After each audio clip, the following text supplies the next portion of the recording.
2024-25ನೇ ಸಾಲಿನ ನೀರಿನ ಕಂದಾಯ ಮತ್ತು ಬಾಕಿ ಕರ ವಸೂಲಾತಿ ಮಾಡೋಕೆ ನಗರ ನೀರು ಸರಬರಾಜು ಮತ್ತು ಒಳಚರಂಡಿ ಮಂಡಳಿ ವಿಭಾಗ ನಿರ್ವಹಣಾ ವಿಭಾಗ ಮತ್ತು ಉಪವಿಭಾಗದ ವತಿಯಿಂದ ಫೆಬ್ರವರಿ 16ರ ಭಾನುವಾರದಂದು ವಿಶೇಷ ವಸೂಲಾತಿ ಕೌಂಟರ್ಗಳನ್ನು ತೆರೆಯಲಾಗಿದೆ.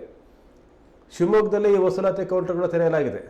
ನೀರಿನ ಕಂದಾಯ ಮತ್ತು ಬಾಕಿ ಕರ ವಸೂಲಾತಿಗಾಗಿ ನಗರದ ನೀರು ಸರಬರಾಜು ಮತ್ತು ಒಳಚರಂಡಿ ಮಂಡಳಿ ಎಲ್ಲೆಲ್ಲಿ ಕೌಂಟರ್ಗಳನ್ನು ತೆರೀತಾ ಇದೆ ಅಂತಂದರೆ RML ನಗರ ಭಾರತೀಯ ಸಭಾಭವನದ ಎದುರು, ಮಲವಗೊಪ್ಪ ಚನ್ನಬಸವೇಶ್ವರ ದೇವಸ್ಥಾನದ ಹತ್ತಿರ, ANK ರಸ್ತೆ ಜಿಲ್ಲಾ ಪಂಚಾಯತಿ ಕಚೇರಿ ಹಿಂಭಾಗ, ಗೋಪಾಳ ಕೊನೆ ಬಸ್ ಸ್ಟ್ಯಾಂಡ್ ಹತ್ರ, ಟಿಪ್ಪು ನಗರ 7ನೇ ಕ್ರಾಸ್, ಸ್ವೀಟ್ ಹೌಸ್ ಹತ್ರ ಇಲ್ಲಿ ವಿಶೇಷ ವಸೂಲಾತಿ ಕೌಂಟರ್ಗಳನ್ನು ತೆರೆದಿದೆ.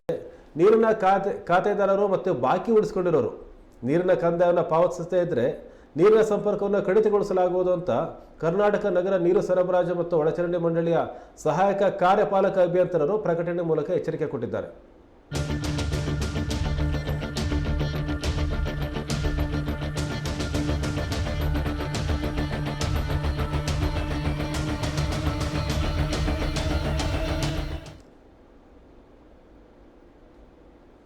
ಇದು